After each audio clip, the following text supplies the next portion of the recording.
주가 저점이 확인됐고 이제는 안도의 숨을 내쉬어도 되는 구간은 맞다. 지금 바닥과 무릎 사이에 주가는 크게 5가지를 봐요. 경기, 이익, 수급, 밸류에이션, 정책, 우여곡절은 있었지만 그래도 주도주는 바뀌지 않는다. 반도체는 기술로 투자하는 거 아니고요. 무조건 사이클로 투자하는 것이고, 넥스트란 뜻은 방향성, 순서라고, 특히 지금 반도체 산업이 바로 이러한 업데이트가 많이 필요한 시점이라고 생각합니다. 고정 댓글을 참고하세요. 저희 채널에는 처음으로 모셨습니다. 문남중 대신증권 글로벌 전략 수석 연구위원님, 안녕하세요. 안녕하세요.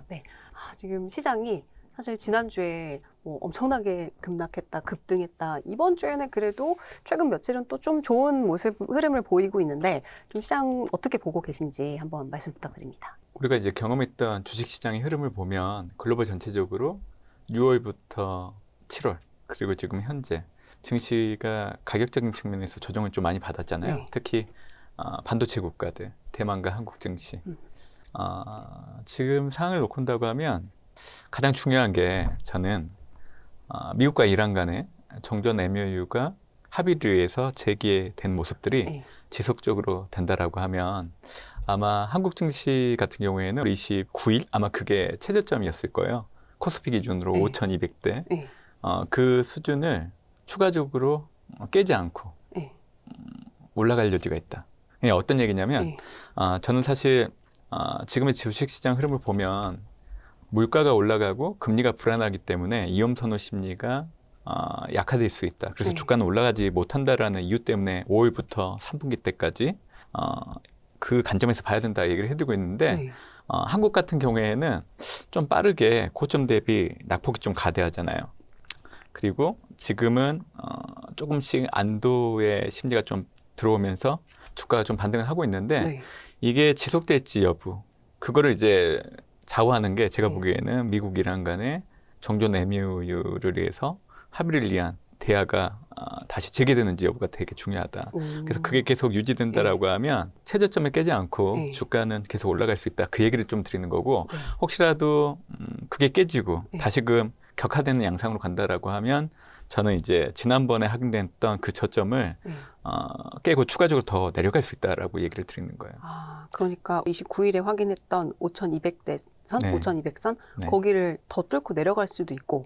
그럴 가능성도 있다라는 있고. 거죠. 근데 거기에 핵심 변수는 미국, 이란 간의 네, 종전 MOU 네. 이게 재개되는 부분들. 근데 지금 그게 확인되고 있잖아요. 네. 사실 8월 들어서 미국 증시 흐름을 놓고 보면요, 좀 좋은 구도가 있는데요. 네. 사실은 7월 말 전후로 놓고 본다고 하면 미국 증시 흐름은 고점에서 네. 기술적 분석을 놓고 봤을 때 상승 쐐기형이 만들어가고 있었거든요. 상승 쐐기형이요? 네, 상승을 쐐기를 박는다는 뜻인가요? 이거는 모양으로 좀 네. 얘기해드려야 되는데 네.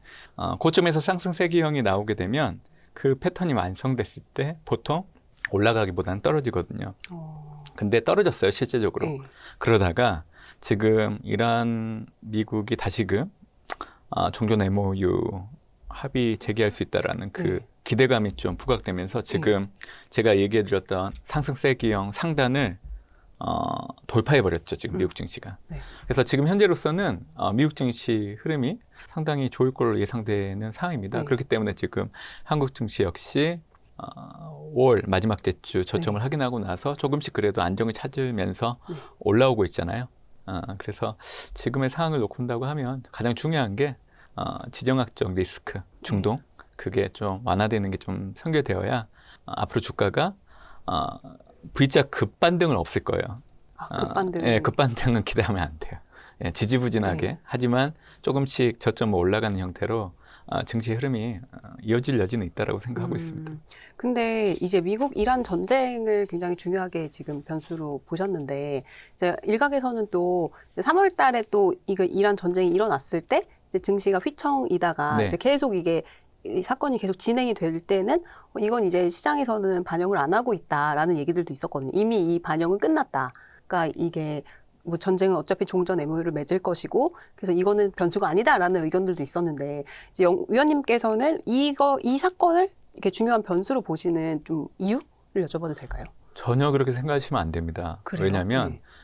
올해 이란 전쟁 때문에 이 물가를 비롯한 실물 경제에 미치는 영향력은 바로 나타나지 않아요. 보통 2개월, 3개월 뒤에 반영되기 시작을 하거든요. 네. 그래서 제가 5월 달에 6월부터 3분기 때 주가가 올라가지 못한다라고 그렇게 얘기했던 그 네. 근거는 5월 달에 발표된 4월 미국의 PCE를 보면 PCE가 전년 동월 대비 3.8%가 나왔어요. 네. 5월 달 그때 기준으로 정책금리 연준 네. 그게 3.75였잖아요. 네. 그러니까 정책금리보다 PC의 전년 동월 대비 가격이 올라가기 시작을 한 겁니다. 네. 보통 이거를 실질 정책금리라고 얘기하고 있는데 네. 실질 정책금리는 통화긴축 여부 그리고 증시의 방향성을 가늠하는데 의미가 있는 지표예요. 네. 근데 우리가 작년 4월 달부터 그리고 올해 9월, 6월 고점 네. 형성하기 이전까지 사실 주가가 계속 올랐잖아요. 네. 그때 그 구간에서 놓고 온다고 하면 연준의 정책금리보다 발표됐던 미국의 PC 물가가 네. 3.75보다 다 낮았거든요. 결국 결국 물가는 오름폭이 줄어들고 있었고 금리는 안정을 되찾았기 때문에 네. 위험자산 선호 심리가 커지면서 주가가 계속 올라가는 동력이었어요. 네. 근데 올해 5월 발표된 4월 PC를 기준으로 이게 역전이 일어나 버렸잖아요. 그러면 한 달 정도 시차를 두고 물가는 올라가는 흐름들 그게 지표로 확인됐기 때문에 네. 시장 금리 불안해지고 그러면 위험 선호 심리는 약화되고 네. 그리고 이제 주가는 하락하는 모습들이 반영되기 시작을 한 겁니다. 그래서 저는 이 구도가 계속 이어질 걸 놓고 사실 3분기 때까지는 주가가 올라가지 못한다라고 그렇게 좀 얘기를 해드렸던 상황이에요. 근데 최근에 보면 이게 좀 약간 달라지고 있어요. 그러니까 7월 달 발표된 6월 물가를 보면 네. 미국 같은 경우에도 CPI, 소비자 PCE를 물가, 놓고 온다고 하면 미국의 정책금리 3.75보다 낮아졌죠. 네. PCE 같은 경우에도 전년 동월 대비 3.7% 증가. 그러니까 정책금리보다 PC 물가가 내려오기 시작을 했기 때문에 이거는 반대로 생각을 해보면 앞으로 물가 오름폭 둔화 기대하면서 금리도 불안이 좀 안정될 수 있고 그러면 주가가 올라가는 환경이 마련되기 네. 때문에 긍정적인 신호이긴 하는데 이 신호 하나만 확인했다라고 해서 당장 바로 주가가 올라가진 않아요. 제가 최근에 이제 실질 정책금리를 많이 설명을 해드리면서 네. 이거를 인지하는 투자자들이 많아졌는데 최근에 이제 제가 보니까 제가 설명드린 게 이제 나타나니까 그럼 네. 주가가 바로 올라가야 되는 거 아니냐 네. 그렇게 얘기하시는데 네. 전혀 그러지 않습니다. 실물 경제든 주가에 미치는 시차가 있어요. 네. 그래서 저는 현재로서는 그 얘기를 해드려요. 한번 확인된 지표를 갖고 앞으로 주가가 올라갈 거라고 얘기하기는 어려워요. 네. 그래서 저는 이번 달 발표되는 이제 7월 PC 역시 네. 6월 PC와 동일하게 연준의 정책금리 3.75보다 낮은 낮고 값이 확인된다라고 네. 하면 이제 주가가 올라갈 수 있다라고 확신을 가져도 된다라고 좀 얘기를 드리는 겁니다. 그래서 사실 V자 급반등 없다라고 제가 항상 강조를 하잖아요. 주가 저점이 확인됐고 이제는 떨어지기보다는 올라가는 방향으로 주가가 흘러갈 가능성이 높다. 이제 그 정도 해석을 하고 있는 상황입니다. 그래서 실질 정책금리 앞으로도 명확합니다. 정책금리보다 물가는 낮아야 돼요. 그래야 주가가 네. 올라갈 수 있는 건데 지금 8월 초에 발표된 한국의 소비자 물가를 보면 지금 이게 전년 동월 대비 2.8로 네. 내려왔거든요. 네. 지금 한국은행의 기준금리가 2.75죠. 네. 거의 부합을 하고 붙어 있어서 그것도 어떻게 보면 좋은 신호이기도 해요. 이제는 주가가 떨어지기보다는 올라갈 수 있다라는. 그리고 실질 정책 금리가 중요한 이유가 뭐냐면 사실 미국 증시는 6월에서 7월 이 2달 기간 동안에 주가의 흐름을 보면 제가 설명해드렸다. 고점에서 상승 세기형이 만들어가는 패턴이었어요. 네. 그리고 그게 완성이 됐고 주가가 하락을 했던 패턴으로 갔었는데 사실 그 기간 동안에 발표됐던 물가와 정책금리 간의 관계 그리고 한국도 이제 물가와 기준금리 관계를 놓고 온다고 하면 한국이 물가가 올라가는 그 폭이 훨씬 더 컸어요. 그래서 주가가 떨어질 때 주가의 하락폭이 미국보다 훨씬 더 컸던 거죠. 그것도 그렇게 연결되는 거구나. 저는 그렇게 해석을 해요. 그래서 저는 항상 이 매크로를 가지고 전략을 좀 많이 하는 사람이에요. 그래서 저는 그 매크로를 되게 신뢰하는 사람이고 앞으로도 저는 이제 매크로를 가지고 전략을 계속 할 겁니다. 그래서 이제 저는 내년 6월 정도까지는 글로벌 전체적으로 보면 경기는 확장 국면에 놓여 있기 때문에 네. 기업 실적은 계속 증가를 하고 주가는 계속 올라갈 수 있다라고 얘기해 드리는 거고요. 네. 그 표본은 미국 경기 순환입니다. 그래서 저는 항상 미국 경기 순환에 의거를 해가지고 네. 경기 흐름 그리고 주식 시장 전망도 하고 있는데 미국은 내년 상반기 때까지는 지금의 경기 확장 구간이 계속 유지될 여지가 상당히 높다라고 보고 네. 있기 때문에 이런 상황이라고 하면 사실 한국 경제, 한국 증시 역시 지금은 내년 6월까지 올라가는 그 과정에서 잠깐 쉬어가는 그런 과정이라고 보시면 돼요. 그러니까 재정비하는 기간. 네. 그래서 사실 6월, 7월 달 특히 한국 증시가 고점 대비 많이 하락을 했는데 네. 이제는 조금 안도의 숨을 내쉬어도 되는 그 구간은 분명히 접어든 건 맞다라고 생각을 하고 있고 앞으로 우리가 경험했던 그런 큰 변동성은 나타날 여지는 좀 줄어들지 않을까 그렇게 좀 생각을 하고 있습니다. 그렇구나. 그러니까 결국에는 위원님께서는 이 실질 정책 금리 네. 이 부분을 이 시장의 패턴에서도 가장 중요하게 보시는 네. 요인 중에 하나고, 그러니까 PC 근원 이 물가가 정책 금리보다 더 낮아져야지 맞아요. 위험 자산 선호 현상이 나타나서 네. 주가가 오를 여지가 네. 있는데 그게 이제 올해 6월, 7월 이때는 안 좋아서 조금 사실 미리 좀 정리를 하세요라는 말씀을 많이 맞아요. 주셨었잖아요. 5월 때 발표된 네. 4월 PC가 정책금리보다 낮아지기 시작을 했으니까 아마 6월부터는 좀 물가 올라가고 금리 불안해지니까 주가가 올라가긴 어렵다. 그래서 사실 그 구간이 그래도 3분기 때는 지속될 여지가 있기 때문에 좀 좋을 때 팔아놓고 좀 기다리면 네. 좋겠다라고 얘기를 했죠. 네. 그럼 기다렸다가 이제 한 8월 말 정도면 다시 들어갈 여지가 있다 이렇게 보셨던 거예요? 일단 기본적으로는 9월까지는 좀 조심을 해야 된다라는 생각을 했었고 네. 아까 시작할 때도 얘기를 해드렸지만 중요한 거는 미국 이란 간의 종전 이게 궁극적으로는 좋은 그림으로 네. 우리가 결과를 확인하는 사항이 최대한 빨리 이루어진다라고 하면 사실 우리가 경험했던 29일 네. 한국 증시의 최저점 그거를 깨고 더 내려가는 모습은 나타나기 어렵다. 네. 그렇게 좀 보고 있었던 상황입니다. 근데 어차피 지금 7월 발표된 6월 소비자 물가 PC가 정책금리보다 좀 내려가는 모습들이 확인됐기 때문에 네. 긍정적인 시그널은 발생을 했던 상황이고 저는 이제 한 번 더 좀 확인하면 좋겠다. 한 번 그래서 더. 이제 8월 달 발표되는 7월 소비자 물가와 PC까지 동일한 흐름을 나타낸다라고 하면 이제는 좀 주가가 올라갈 수 있다는 그 확신이 커질 수 있다. 그렇게 좀 해석을 하고 어떻게 있습니다. 보면 지금은 약간 저점을 다지는 구간? 맞아요. 이렇게? 그렇게 표현하는 네. 게 되게 좋아요. 알겠습니다. 왜냐면 또 지금 이제 들어가시고 싶어 하시는 분들도 언제 들어가야 되냐, 뭐 이런 또 질문도 하시더라고요. 그래서 근데 이제 위원님 말씀은 이 PC 물가 네. 이제 정책 금리를 확인해보고 확실히 이게 시그널이 있다 하면 그때 이제 또 진입을 해보는 것도 나쁘지 않다 이렇게 또 볼 수 있을 것 같은데요. 근데 또 궁금한 게 우리나라가 유난히 이제 가파르게 올랐다 가파르게 떨어졌잖아요. 이거의 원인이 뭐 분분하지만 단일 종목 레버리지 얘기도 많고 또 이거는 좀 위원님께서는 어떻게 보셨어요?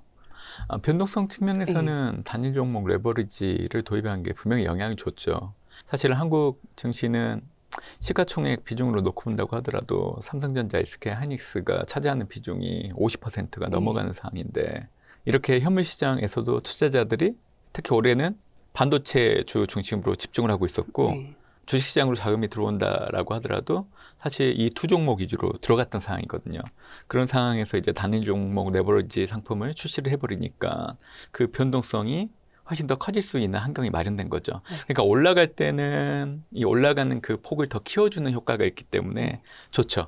근데 이제 주가가 떨어질 때는 반대인 상황이잖아요. 그러면 이제 위험성이 커지는 부분들이 분명히 있죠. 우리가 레버리지 상품을 보통 활용을 할 때를 보면 내가 투자하고 있는 금액이 본인 스스로 소액이라고 생각을 하다 보니까 레버리지를 많이 활용하시는 것 같아요. 그렇죠. 저는 그거는 활용하는 거가 나쁘다라는 얘기는 아니에요. 근데 그 상품의 구조적인 특성을 알아두셔야 돼요. 이게 일관된 방향, 계속 올라갈 것 같다. 아니면 계속 떨어질 것 같다. 이럴 때는 레버리지 인버스를 쓰셔도 돼요. 근데 행보하는 구간들이 장기간 이어질 것 같다라고 그러면 레버리지나 이런 상품들을 쓰시면 안 돼요. 그렇죠. 음의 복리 효과가 더 맞아요. 네. 그래서 항상 앞으로도 레버리지 관련된 상품들을 좀 이용하시려고 하시는 투자자가 있다라고 하면 제가 방금 얘기해 두시는 사항들을 좀 염두에 두시면서 활용하시면 좋지 않을까 생각을 해요. 네. 또 당국에서 어쨌든 규제를 했고 뭐 증거금 수준도 높였고 해서 거래량이 줄기는 했어요. 그러면 이제 앞으로는 이제 과거와 같은 이렇게 정말 역사적으로도 말도 안 되는 변동성이 나올 가능성은 좀 낮아졌다? 이렇게 봐도 될까요? 아까도 네. 확실히 거래대금이 줄어들긴 줄어들었어요. 네. 아마 7월 31일 그러니까 레버리지 상품들 내에서도 단일 종목 레버리지 ETF 포함해서 네. 레버리지 상품의 거래대금 자체가 3조 5천억 원 정도 됐을 거예요. 네. 근데 그 전날이 거래대금이 한 12조가 12조. 넘어갔으니까 맞아요. 4분의 1. 그러면 4분의 1로 네. 줄어들었으니까 분명히 정부의 규제안이 변동성을 줄이는데 영향을 주고 있는 건 맞는 것 같고요. 어차피 최근에 해외 IB들 역시 레버리지 상품에 대한 청산이 대부분 완료됐다. 네. 이런 얘기들도 있잖아요. 그렇죠. 그래서- JP 모건에서 네. 그것도 내놨고. 그래서 이제 그런 내용들을 놓고 본다고 하면 앞으로는 변동성은 좀 많이 축소될 여지는 있다라고 보시는 게 맞는 것 같아요. 네. 그 외국인들 수급은 좀 어떻게 보고 계세요? 이게 방향성을 잘 판단을 못 하겠더라고요. 오늘은 또 들어오고. 그래서 이 수급적인 요인에서는 어떻게 판단을 하면 좋을까라는 거에 대한 궁금증도 생기는데. 외국인 수급을 네. 보면 연초 이후로 8월 3일 기준일 거예요. 네. 연초 이후 누적으로 191조 원을 팔고 있죠. 네. 월별로 놓고 본다고 하면 4월 한 달간만 1조 3천억 원 정도 매수를 하고요. 네. 1월, 2월, 3월, 그리고 5월, 6월, 7월 네. 계속 팔았습니다. 그래서 외국인들을 일관적으로 팔고 있어요. 근데 외국인들이 이렇게 팔 수 있었던 이유들 중에 하나는 작년에 반도체 가격이 지난해 3월 달부터 올라오기 시작을 했단 말이에요. 근데 그때 당시 올라올 때는 이게 연속적으로 올라갔지. 일시적으로 올라갔다가 떨어질 수도 있잖아요. 그래서 외국인들이 4월 한 달간 지켜봤어요. 그러다가 5월 달에 반도체 가격이 앞으로 계속 오를 것 같으니까 네. 지난해 5월 달부터 SK 하이닉스를 집중적으로 사기 시작을 했어요. 네. 그러면서 올해 네. 6월 거점까지 SK 하이닉스가 얼마 올랐냐? 지난해 4월 9일이 최저점이었거든요. 네. 1736% 올랐어요. 15개월 동안. 와, 그렇게 많이 올랐구나.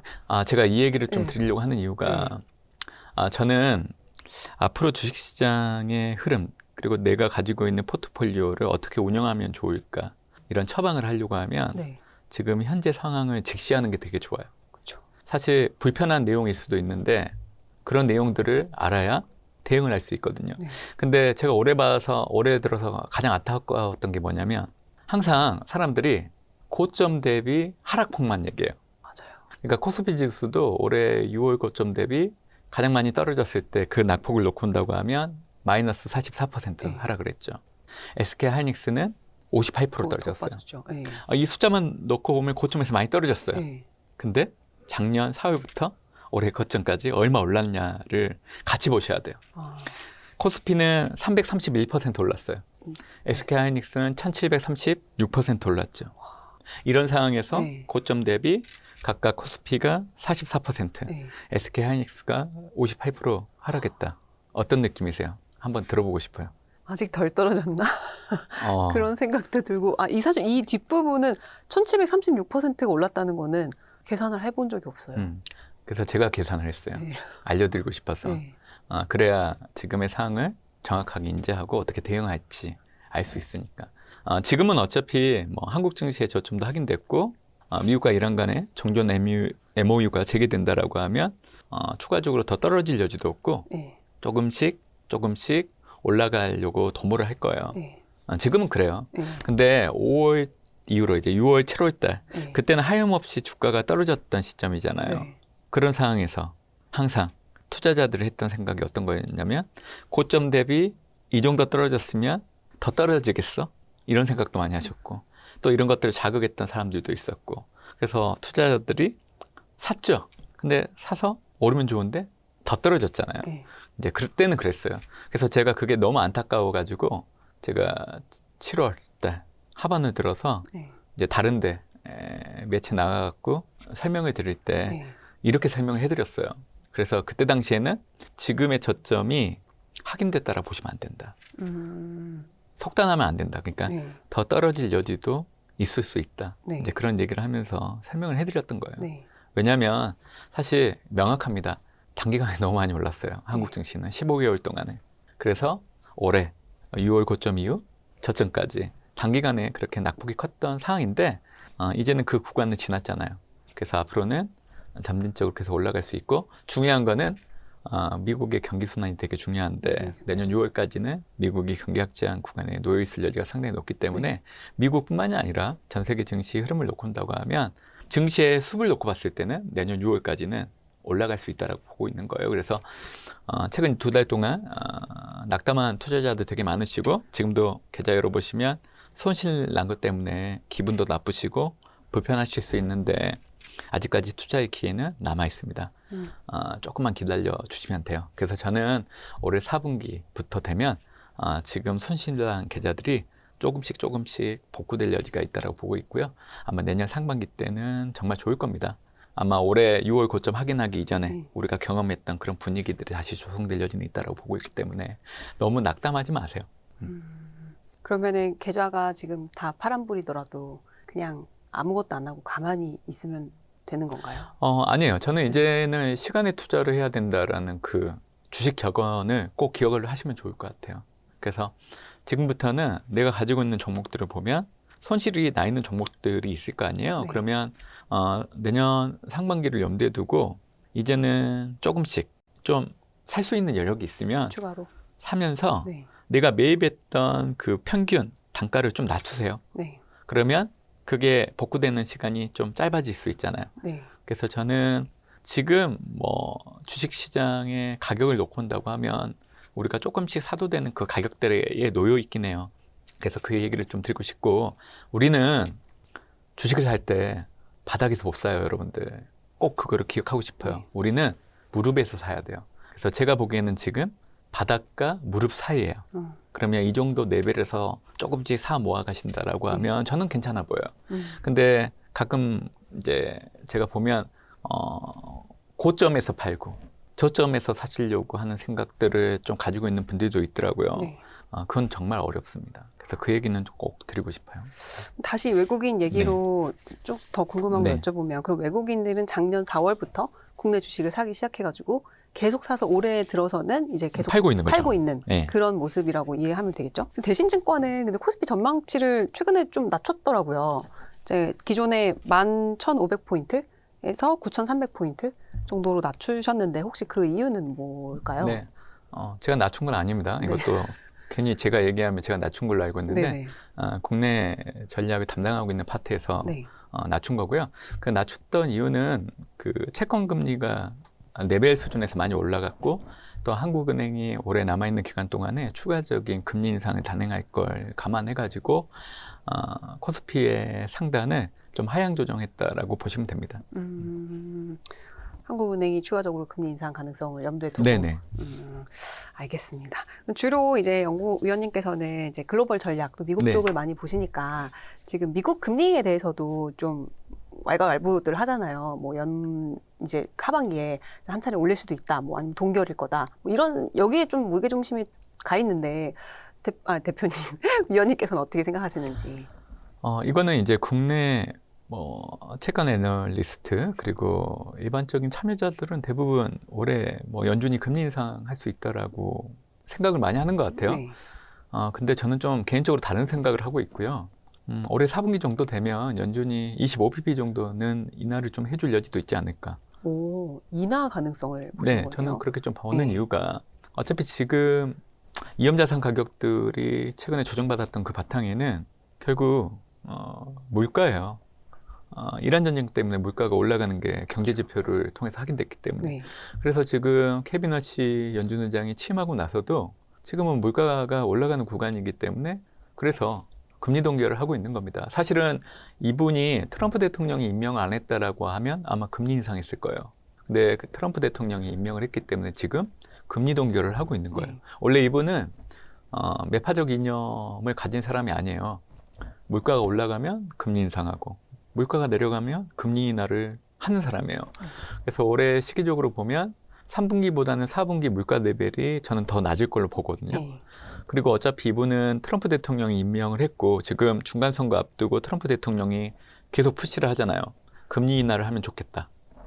그래서 저는 시기적으로 보면 올해 4분기가 연준이 케빈 러시가 네. 그래도 트럼프 대통령이 임명을 했기 때문에 네. 거기에 하다바는 형태로 25pp 정도는 금리 인하를 해주는 형태로 가지 않을까라고 보고 있는 거고, 또 그게 올해 4분기 때 제가 미국 증시를 좋게 보는 이유들 중에 하나이기도 해요. 그렇죠. 금리가 인하가 되면 네. 어쨌든 주식시장이 좋으니까. 그렇게 된다라고 네. 하면 성장주들, 네.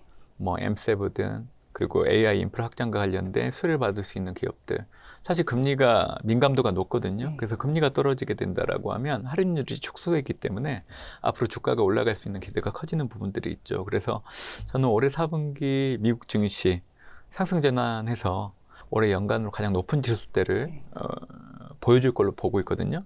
제가 하반기 때 전망할 때 S&P 500의 상단을 3분기 때는 7,600, 네. 그리고 4분기 때는 8,400 정도 제시를 하고 있는데 올해 연간으로 가장 높은 지수대를 유지하는 겁니다. 그래서 저는 그거를 올해 4분기 때 충분히 보여줄 여지는 있다고 보고 있고, 그 이유들 중에 하나는 연준의 통화 정책이 시장 예상과 다르게 상당히 완화적으로 네. 좀 이행될 여지도 있다라고 해서 좀 얘기를 해드리는 거고, 그 가장 큰 이유는 물가가 네.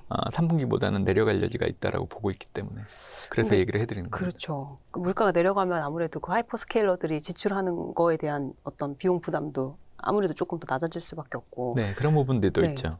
근데 그 지출에 대해서 좀 위험성을 약간 리스키하다 이렇게 생각하시는 편이세요? 아니면은 이 돈은 계속 지출을 할 거고 그게 계속 늘어나서 우리나라 반도체 수요는 계속 늘어날 거다. 이게 약간 플로우잖아요. 그렇게 보시는 편이세요? 저는 네. 참고로 AI 혁명 관련해서 버블 발생은 시기적으로 어렵다. 어떤 의미예요? 시기적으로 어떤 게? 일단 얘기하셨던 하이퍼스케일러를 포함해가지고 미국의 AI 혁명과 관련된 밸류체인단에 있는 네. 대표적인 기업들 실적이 너무 좋아요. 음. 실적이 좋은데 어떻게 AI 버블이 발생을 해요? 네. 그리고 캐펙스 투자는 감당이 가능하기 때문에 하는 겁니다. 그래서 최근에 보면 예전에는 이 잣대가 하이퍼스케일러들이 캐펙스 투자 금액을 늘리면 이거를 되게 긍정적으로 봤거든요. 네. 근데 최근에는 완전히 달라졌죠, 기준이. 캐펙스 자금 자체가 늘어나는 것보다는 실제로 수익화로 이어지는지 그렇죠. 여부. 네. 만약에 수익화가 안 된다라고 하면 캐펙스 자금 지출을 줄이기 때문에 반도체 수요도 줄어들지 않을까. 네. 그 우려 때문에 사실은 이제 6, 7월 달 미국 포함 한국 증시 조정 보일 때 그게 또 하나의 이유가 되긴 맞아요. 했는데, 네. 사실 알파벳 그리고 마이크로소프트, 아마존의 2분기 실적을 통해 가지고 저는 어느 정도 해소됐다라고 생각을 해요. 그리고 가장 중요한 거는 우리가 클라우드 사업 부분의 매출 증가율, 그걸 확인하려고 하잖아요. 네. 그렇게 된다라고 하면 AI 투자 수요를 가늠할 수 있기 때문에. 근데 최근에 발표됐던 아마존의 실적을 통해 가지고 그게 증명이 됐죠. 그렇죠. 그래서 시장은 이제 캐펙스 투자 금액이 늘어나는 부분, 이로 인해서 해당되는 기업들의 잉여 현금 흐름이 줄어들더라도 클라우드 사업 부분이 성장한다라고 하면 괜찮다. 네. 저는 그거를 이제 아마존 실적을 통해 가지고 금융시장의 참여자들이 이제는 용인하기 시작을 했다라고 보고 있기 때문에 앞으로는 미국 증시가 올라갈 때 그동안의 우려들은 그렇게 크게 문제는 안 될 것 같아요. 네. 그러니까 AI 버블은 사실 실적이 잘 나오고 있는데 버블은 무슨 버블이냐? 예. 라는 이제 네, 판단이시고 실제 클라우드 사업 부분이 매출이 증가하는 걸 보여줬기 때문에 그동안의 우려들은 조금 잠재우면서 뭔가 안도감을 주는 그런 단계로 갈 수 있다. 네. 그러면 저는 또 그것도 여쭤보고 싶어요. 이번에 사실 이번 시장에서 좀 너무 마음이 상하셔서 국장은 무슨 국장이냐, 다시 미장으로 가야 되겠다라고 해가지고 다시 서학개미가 되시는 분들도 꽤 보였단 말이죠.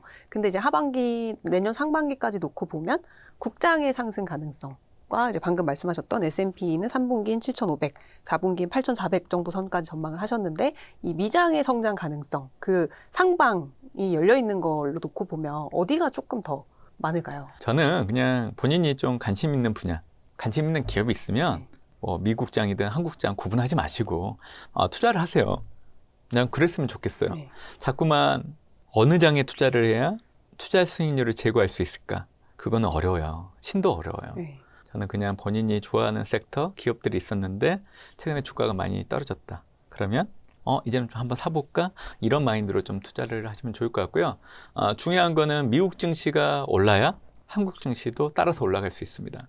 그래서 전 세계 증시의 방향성을 놓고 봤을 때 미국 증시의 흐름이 가장 중요해요. 근데 이제 미국 증시 흐름이 내년 상반기 때까지는 경기 확장, 기업 실적을 바탕으로 주가는 계속 올라갈 걸로 좀 보고 있기 때문에 그 풍선 효과로 한국 증시 역시 계속 올라갈 수 있다고 봅니다. 그리고 저는 팬데믹 이후의 사이클을 놓고 본다고 하면 지금 주도주 역할을 했던 산업과 종목들은 바뀌지 않을 것 같아요.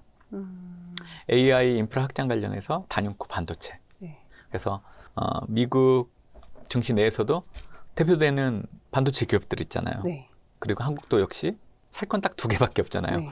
삼성전자, SK하이닉스가 주도주 역할을 할 겁니다. 그래서 저는 내년 6월 이전까지는 미국의 반도체, 한국의 반도체주 중심으로 투자를 하시면 좋을 것 같아요. 그러면 시장이 다시 반등해서 올라갈 때도 이제 그 주도주들 중심으로 올라갈 거다 이렇게 예상을. 네, 저는 주도주는 안 바뀐다라고 합니다. 그리고 올해 분명히 확연하게 보여줬어요. 네. 그리고 요거는 하나 더 말씀드리면 올해 3월에 주가가 한 달 동안 큰 폭으로 떨어졌죠. 왜냐하면 2월 말에 이란 전쟁 발생하면서 그 여파가 이제 3월 한 달간 주가 하락으로 이어졌는데 그러고 나서 이제 4월 달에 미국 이란 간의 휴전선 소식이 금융시장에 앞서서 전해지면서 네. 사실 주가가 저점을 형성하고 올라오기 시작을 했거든요. 네. 그때 상황이 되게 중요해요. 그때 외국인들도 고민을 많이 했을 거 아니에요. 그렇죠. 뭘 사야 될까? 한국 증시 뭔가 오를 것 같은데. 그래서 사실 누적으로 보면 지금 외국인들은 매도하고 있는 건 맞지만 그때 당시 4월 들어서 보름 정도 기간 동안에는 외국인들이 네. 샀단 말이에요. 네. 그때 샀던 5가지 대상이 있어요. 반도체, 네. 그리고 원자력, 그리고 전력기기, 네. 그리고 2차 전지, 그리고 마지막이 방산이에요. 그래서 내년 6월까지 보면 한국 외국인들이 선호하는 대상, 외국인도 뭔가 살 때 고민했을 때 그 흔적을 감안한다라고 하면 반도체, 원자력, 전력기기, 2차 전지, 방산. 근데 올해 들어서 특징이 뭐냐면 가는 종목들만 가니까. 맞아요. 그래서 이 5가지 중에서 반도체 그리고 코스피 연동된 ETF 중심으로 투자를 하시면 좋을 것 같고요. 제가 올해 6월에서 3분기 때 재정비 기간이라고 얘기해 드렸잖아요. 네. 내년 6월까지 올라가는 장인데 그 과정의 일환이다. 그래서 저는 이 기간 동안에 가지고 있는 포트폴리오를 좀 조정을 하셨으면 좋겠어요. 어떤 식으로요? 반도체 중심으로 좀. 이미 반도체밖에 없지 않을까요? 그럼 좋죠. 근데 이제 그래요? 반도체가 아닌 섹터들을 가지고 있는 분들도 있잖아요. 네. 그러면 되도록이면 반도체 위주로 포트폴리오를 좀 스위칭해 놓으면 내년 상반기 때까지 주가가 올라갈 때 가지고 있는 포트폴리오의 수익률을 제고할 수 있다라고 저는 얘기를 해드리고 있어요. 근데 이제 4월 달에 그러니까 외국인들이 산 그 흔적을 보자고 하셨던 게 네. 그러니까 시장이 이제 급하락해서 V자 반등을 할 때에 관심이 있는 종목이 뭔지를 네. 외국인들도 고려를 했을 테니까에 대한 거잖아요. 그래서 그 5개가 반도체, 원적, 전력기기, 2차 전지, 방산인데 사실 반도체를 제외한 나머지들은 이 올해 상반기에는 별로 안 좋았잖아요. 그렇게 네. 되면은 이제 지금 하락해서 바닥을 다지면서 이제 재정비 기간을 갖고 올라갈 때는 오히려 이 친구들이 더 올라갈 수 있을 것 같다라는 생각도 드는데 그거는 아닌가요? 아니에요. 아니에요? 올라갈 때 더 많이 올라가고 떨어질 때 사실 많이 오른 게 떨어져야 되는데 전혀 그러지 않았어요. 오히려 많이 올랐던 것들이 덜 떨어지고 네. 그거를 올해 보여준 거예요.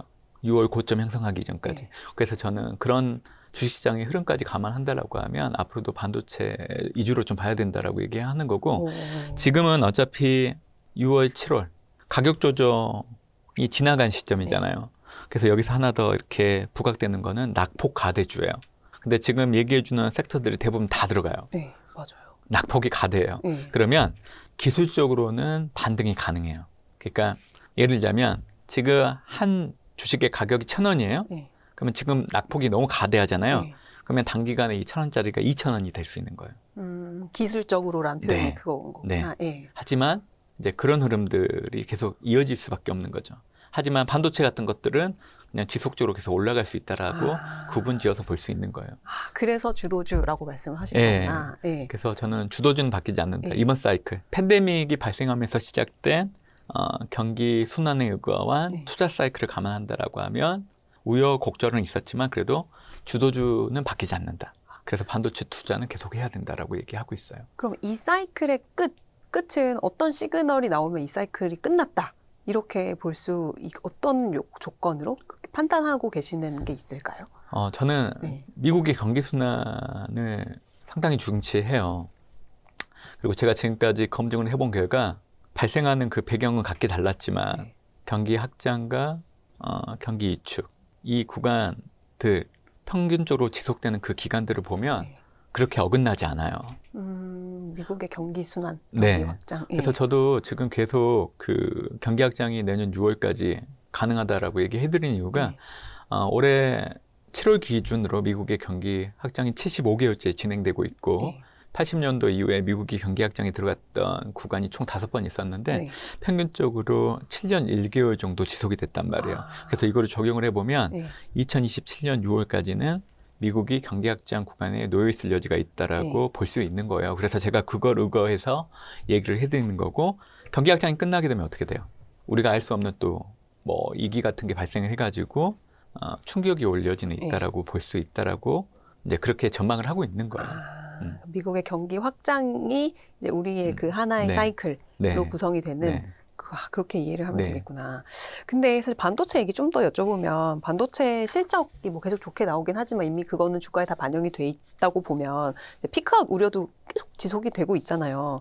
뭐 삼전닉스가 뭐 이 정고점 연내 정고점 돌파하기는 쉽지 않을 거다. 뭐 이런 얘기들도 많이 나오고 이 반도체 실적을 우리가 이제 주가 측면에서 어떻게 좀 살펴봐야 할지 또 연구위원님께서는 어떻게 보고 계신지 그것도 궁금합니다. 투자자분들께 또 드리고 싶은 얘기가 생각났는데 주가는 보통 크게 5가지를 봐요. 경기, 이익, 수급, 밸류에이션, 정책 이 5가지 조합을 다 확인하고 나서 앞으로 주가가 어떻게 될지 투자 결정을 해야 돼요. 5가지. 그리고 보통은 이 5가지 모두 확인했더라도 주가가 올라가는 구간에서 유독 두드러지게 영향을 주는 것들이 있죠. 근데 보면 사실 저는 올해 한국 증시를 보면 4월에서 6월 고점을 찍는 그 구간을 보면 약간은 가열됐다라는 생각도 좀 하거든요. 왜냐하면 좀 가파르게 올랐으니까. 네. 근데 그때 가파르게 올랐던 가장 큰 이유는 제가 얘기했던 5가지 중에 실적이었어요. 그 실적이 주가를 견인을 했던 거죠. 그렇죠. 근데 이 실적이 주가를 견인할 때 먼저 움직인 거예요. 선반영했다라고 볼 수 있는 거죠. 그래서 그 선반영이 끝난 시점을 기점으로 주가 고점이 형성하고 나서 이제 6, 7월 달 주가가 큰 폭으로 떨어진 거예요. 이 주식은요, 가파르게 오르면 가파르게 떨어집니다. 그리고 저는 올 하반월부터 그런 얘기를 했었어요. 이제는 주식시장을 볼 때 펀더멘탈이 아니라 이제는 좀 기술적인 분석 같은 것들도 좀 중시하면서 주가 흐름을 예측을 해야 된다. 근데 지금 보면 6, 7월 달 주가 하락의 그 모습을 보면 사실 기술적인 분석에 의거해서 대부분 주가가 흘러내려갔거든요. 그게 다 맞았어요? 예. 그래서 우리가 주식 투자를 할 때는 제가 얘기해드렸던 5가지 중에 유독 특별하게 한 가지 요인이 주가가 올라가는데 영향을 줬던 구간. 근데 그 구간이 끝나게 된다라고 하면 또 다른 요인들이 영향을 줄 수 있는 거예요. 그래서 우리가 항상 실적만 놓고 주가가 계속 오를 거라고 생각하시면 안 돼요. 실적이 이렇게 좋은데 안 오르는 게 이상하지라고 생각하면 안 된다는 거죠. 네, 그래서 이제 방금도 이제 반도체 실적 얘기하시니까 잠깐 생각나서 얘기해드렸던 거고 반도체 실적에 의거한다라고 하면 증권사들이 제시하고 있는 목표 주가는 틀린 숫자는 아니에요. 그 정도까지 염두에 두고 실적을 반영해서 계산한 거니까요. 다만 지금 6, 7월 달에 주도주 역할을 했던 반도체 주들의 주가락이 크다 보니까 거기에 대한 신뢰성이 많이 훼손되다 보니까 이 목표 주가를 봤을 때 신뢰를 하지 않는 분위기가 형성된 것 같아요. 하지만 저는 반도체 여전히 좋게 봐야 된다라고 보고 있고 그 바탕에는 실적이 있다라는 거는 우리가 기본적으로 깔고 가야 돼요. 일단 반도체 관련해서 좀 좋게 봐야 되는 이유들 중에 하나는 장기 계약을 많이 해요. 요즘에는. 근데 모든 기업들이 장기 계약을 하는 건 아니에요. 시장 내에서 파워도 있고 그동안 신뢰를 갖고 거래를 해왔던 그런 기업들 위주로 장기 계약을 하는 겁니다. 예전에는 장기 계약을 할 때 하한과 상단을 다 맞춰놓고 계약을 했었어요. 근데 지금은 상단이 없어졌어요. 하다만 있는 거예요. 그러니까 만약에 이제 반도체 가격이 예상했던 것보다 더 올라가게 된다라고 하면 반도체를 제조하는 기업들이 좋은 거죠. 상단이 없으니까 네. 더 높게 부를 수 있는 거예요. 반도체 기업들한테 너무 좋은 조건 아니에요? 맞아요. 네. 그렇게 바뀐 거예요. 그래서 장기 계약으로 인해서 실적의 안정성이 높아진 부분들이 있죠. 그리고 보통 계약이 끝나는 그 시점 전으로 새로운 계약을 갱신하잖아요. 네. 지금은 앞서서 그냥 계약을 해버려요. 그 계약이 끝나는 시점이 도래하지 않았음에도 불구하고 앞서서 옵션을 통해 가지고 추가적인 계약을 할 수 있게 해버리고 있는 거예요. 네. 그래서 지금 반도체 가격들이 공급보다 수요가 많으니까 반도체를 사가고 있는 기업들이 반도체를 제조하는 기업들이 높은 가격을 불러도 흔쾌히 사가고 있는 그 구조가 깨지지 않고 있는 흐름인데 이제 장기 계약이라는 부분들이 추가되기 때문에 반도체 기업들의 실적은 안정성이 높아진 건 맞아요. 그래서 저는 이걸 바탕으로 내년 상반기 때까지는 그래도 미국 증시 계속 올라가는 그 구간 하에서는 동일하게 올라가는 흐름들이 나타나지 않을까라고 생각을 하고 있고 장기 계약을 통한 실적의 안정성이 높아진 부분들을 항상 기억을 하시면 좋겠어요. 네. 반도체 미워도 다시 한번 이라는 단어가 생각나네요. 네네. 네. 네. 근데 중국의 뭐 CXMP나 사실 빠르게 이제 쫓아오고 있는 뭐 추격자 뭐 이런 얘기들도 많고 이제 외신을 보면은 이제 한국이 이렇게 가파르게 올랐다 가파르게 떨어지는 게 이제 이 전 세계로 이 위험이 번질 수도 있다 뭐 이런 경고도 날리고 그러니까 판단을 하기가 좀 어려운 상황이어죠. 이제 저 같은 이제 일반 투자자들은 이거를 어떻게 이 중국의 추격과 뭔가 미국도 반도체 기업들은 그러니까 시장 전체적으로 대표 지수는 괜찮지만 반도체 지수, 또 필라델피아 반도체 지수 같은 거는 또 이제 변동성이 좀 컸잖아요. 그러니까 이런 것들을 어떤 기준에 의해서 5가지 기준을 말씀을 주셨지만 조금 더 정치하게 판단할 수 있는 뭔가의 지표나 이런 것들은 없을까요? 그러면 전문 투자자가 되셔야 되는데 매일마다 공부하시고 네. 근데 그게 어려워요. 네. 저는 본업을 가장 충실하게 하시면 좋을 것 같고 그렇죠. 그런 상황 하에서 네. 투자할 수 있는 자금이 있다라고 하면 우리가 익히 알고 있는 큰 기업들 위주로 또 실적도 좋다라고 얘기 듣는 그런 기업들 위주로 꾸준하게 투자하시면 좋겠다라고 생각을 해요. 그러니까 내가 주가의 저점을 맞춰서 주가의 고점을 팔겠다. 네. 이제 이런 생각은 지향하시는 게 너무 좋고 가장 중요한 거는 이제 미국의 경기 확장이 시작돼서 그 경기 확장이 그 끝나는 시점은 분명히 있거든요. 이 사이클 내에서 꾸준하게 투자를 하신다라고 하면 좋은 성과로 이어질 수 있는 부분들은 분명히 있다라고 저는 생각을 하고 있습니다. 그래서 현재로서는 저는 명확하게 한 가지 지표, 물가가 오르면 안 됩니다. 물가. 이란 전쟁 때문에 물가가 시차를 두고 올라가고 있기 때문에 이제 주식시장이 올라갈 수 없다라는 게 제가 5월 하반일 때 네. 강조를 했던 거예요. 그래서 이제 6월 달, 7월 달 주가가 하락을 했고 지금은 그러한 하락이 멈춰섰고 이제 방향성을 설정하려고 탐색하는 구간들에 접어들긴 했었는데 중요한 거는 우리가 항상 투자를 할 때 물가 그리고 해당되는 국가의 정책금리나 기준금리가 있으면 정책금리, 기준금리보다는 물가가 낮아야 된다. 근데 이제 이해를 쉽게 하기 위해서는 한국의 기준금리가 2.75잖아요. 그러면 앞으로 발표되는 물가 지표는 2.75보다는 낮아야 돼요. 그래야 주가가 올라가는 거예요. 네. 그래서 이거를 꼭 기억하시면 좋아요. 되게 쉬워요. 근데 이거를 잘 모르시는 투자자들이 많죠. 그러니까 매크로를 항상 봐야 된다라는 게 다시 한번 사실 올해 상반기는 워낙에 좀 이렇게 매몰돼 있었던 경향이 또 없잖아 있었던 것 같아요. 혹시 반도체 외에 뭐 아까 말씀 주시긴 했지만 뭐 이런 피지컬 AI나 로봇 관련된 그쪽 섹터는 좀 어떻게 보시는지 여쭤봐도 될까요? 제가 하반기 때 네. 테마로 휴머노이드 로봇을 택했고요. 전기차보다 시장 침투 속도는 분명히 빠를 겁니다. 전기차보다 더 빨리 네. 대중화가 될 수 있을 거다. 그리고 실제로 테슬라가 올해 2분기 기준으로 3세대 휴머노이드 로봇 초동 물량에 대해서 양산에 들어가고 있어요. 네. 그리고 나중에 혹시라도 그게 공개되고 대량화 될 수 있는 시점이 저는 생각보다 빨라질 수 있다고 보고 있기 때문에 그렇게 된다라고 하면 휴머노이드 로봇과 관련된 테마는 주목을 하긴 해야 될 것 같아요. 네. 뭐 미국에는 테슬라 그리고 비상장 기업인 피규어 AI가 대표적인 기업이고요. 네. 한국 같은 경우에는 이제 현대차 그룹 그리고 LG 그룹도 미국의 비상장 휴머노이드 로봇이 피규어 AI를 25년도부터 투자를 하고 있어요. 네. 그래서 좀 연계지어서 볼 수 있으면 좋을 것 같은데 뭐 현재 시점에서 보면 제가 언급했던 기업들 주가가 하락폭이 꽤 있죠. 있어요. 네. 그래서 이러한 휴머노이드 노버 테마가 형성될 때를 염두에 두고 길게 보고 조금씩 늘려가는 형태로 네. 가시면 좋지 않을까 생각을 해요.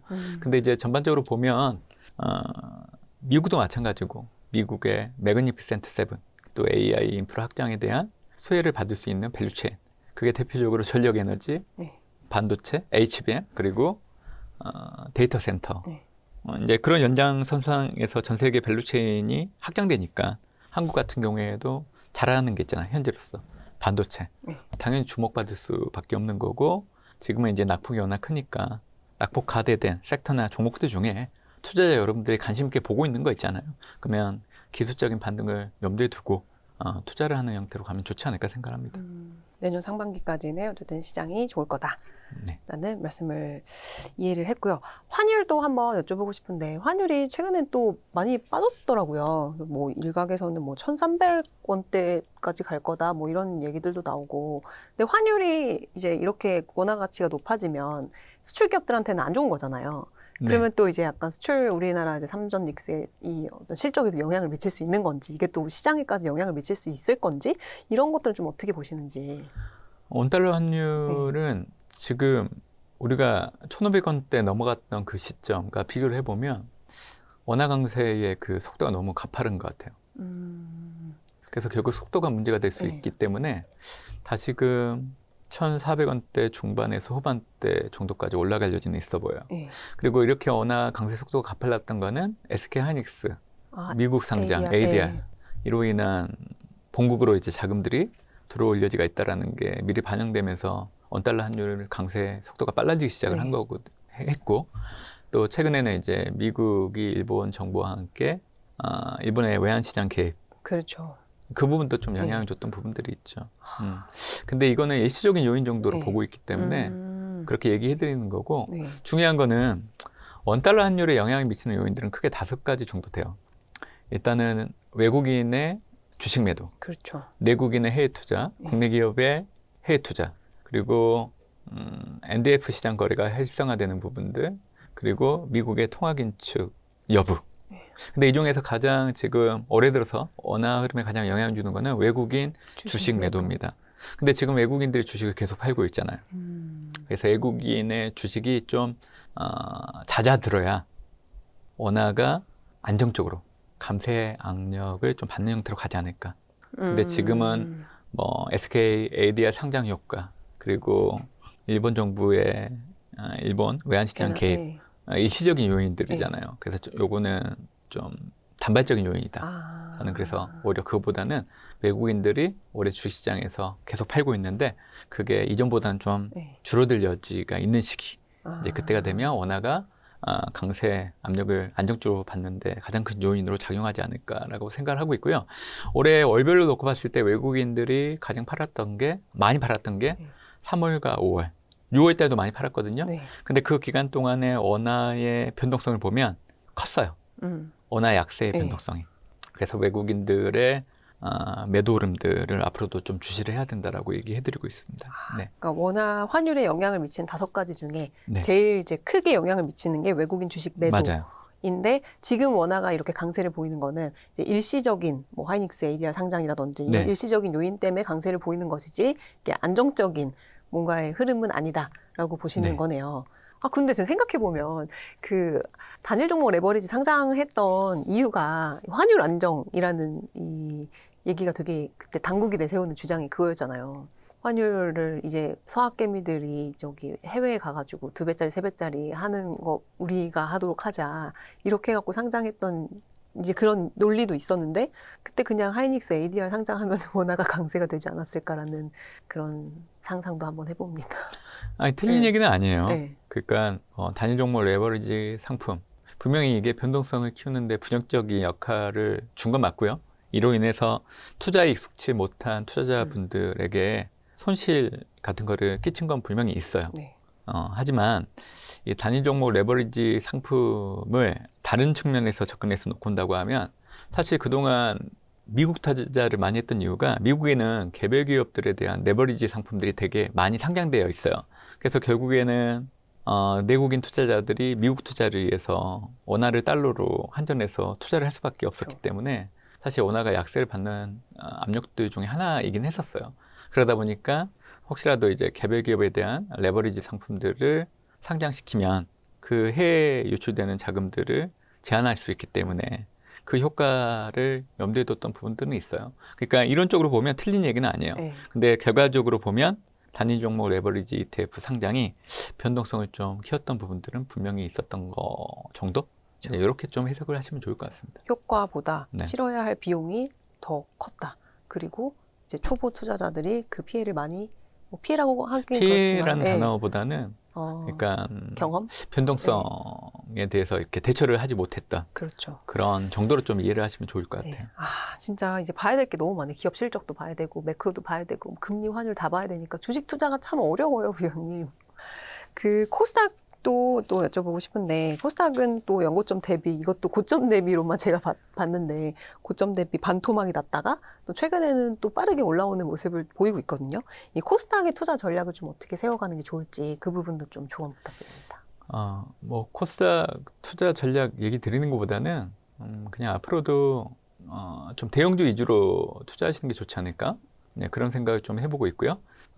사실 이제 6월부터 3분기 때는 어찌됐든 위험자산 선호하는 심리가 좀 많이 줄어들었잖아요. 네. 그래서 미국도 그렇고 전반적으로 보면 스타일 수익률을 보면 성장보다는 가치, 그리고 대형주보다는 중소형주, 그리고 기타 스타일 측면에서 보면 모멘텀 관련된 수익률이 되게 좋았어요. 그래서 아마 3분기 이 기간 동안에는 이 해당되는 수익률이 상대적으로 좋을 수 있는데 아마 올해 4분기 정도 된다라고 하면 다시금 가치주보다는 성장주, 중소형주보다는 대형주, 그리고 기타 스타일 측면에서 놓고 온다고 하면 시적을 기반으로 한 퀄리티 선호가 좀 다시 높아질 여지가 있어요. 그래서 거기서 좀 답을 찾으시면 좋지 않을까 생각을 해요. 코스닥은 하지 않는 걸로. 그거는 이제 제가 개인의 특별히 판단이죠. 드릴 얘기는 없을 것 네, 같아요. 알겠습니다. 네. 또 이렇게 또 연구님 모시고 또 다양한 이야기들, 뭐 시장 상황 분석, 진짜 이제 매크로 이제 정책 금리와 이 정말 물가 이 사이의 관계만 하나 확실히 알고 가도 이제 시장을 판단하는데 이제 큰 흐름을 볼 수 있을 것 같다는 생각이 들어서 저도 열심히 물가 체크하면서 이제 그 투자 전략을 세워 보겠습니다. 마지막으로 지금도 힘든 시간 보내고 계시는 분들도 많고 또 이제 그래도 시장에 머물러 있어야 되잖아요. 투자자들이라면. 그래서 이런 좀 힘든 올해 하반기를 보낼 이제 투자자분들께 좀 전략적으로 좀 조언을 주신다면 어떤 것들이 있을까요? 투자의 기회는 아직까지 좀 남아있다라고 생각을 합니다. 그래서 제가 최근에 가장 많이 강조했던 전략 중에 하나는 인내심이라는 얘기를 좀 드리고 있어요. 그러니까 내가 투자하는 주식이 사자마자 올라가면 너무 좋죠. 근데 이 주식이라는 거는 살아있는 유기체이기 때문에 어떤 변수 때문에 어떻게 움직일지 가장 예측이 안 되는 대표적인 대상이라고 저는 생각을 해요. 그래서 항상 주식 투자는 여유 있게, 그리고 내가 투자를 하고 나면 기다리는 그런 미덕들도 갖추면서 투자하는 게 좋지 않을까 생각을 하고 있고요. 결국 중요한 거는 우리가 그 주식 시장이 어떻게 될지에 대한 밤에, 껌껌한 밤에 이렇게 햇불 같은 존재가 되어줄 수 있는 그 대상은 결국 미국의 경기 순환이라고 생각을 해요. 그래서 미국이 경기 확장이 계속 지속된다라고 하면 전 세계 증시 역시 뒤따라서 비슷하게 올라가는 그런 흐름은 계속 될 걸로 좀 보고 있기 때문에 아직까지는 저는 미국이 경기 순환을 의거한다라고 하면 투자 기회는 있다라고 생각을 하고 있고요. 아마 앞으로도 지금의 어떤 이축된 그런 마인드보다는 조금씩 안정감을 되찾을 수 있는 투자 환경을 마련될 수 있다라고 보고 있기 때문에 시간을 갖고 좀 투자를 하시는 게 필요하지 않을까 생각을 하고 있고요. 올해 4분기 또 내년 상반기를 좀 염두에 두신다라고 하면 또 지금 우리가 경험하고 있는 이러한 시간들이 또 하나의 추억이 될 여지는 있다라고 보고 있어서 시간에 투자하는 그런 마인드를 좀 많이 가지시면 좋지 않을까 생각하고 있습니다. 네, 감사합니다. 추억이 정말 됐으면 좋겠네요. 네. 네, 횃불을 열심히 따라가면서 또 이 시간을 같이 견디시길 바라겠습니다. 오늘 지금까지 문남중 대신증권 연구위원님이셨습니다.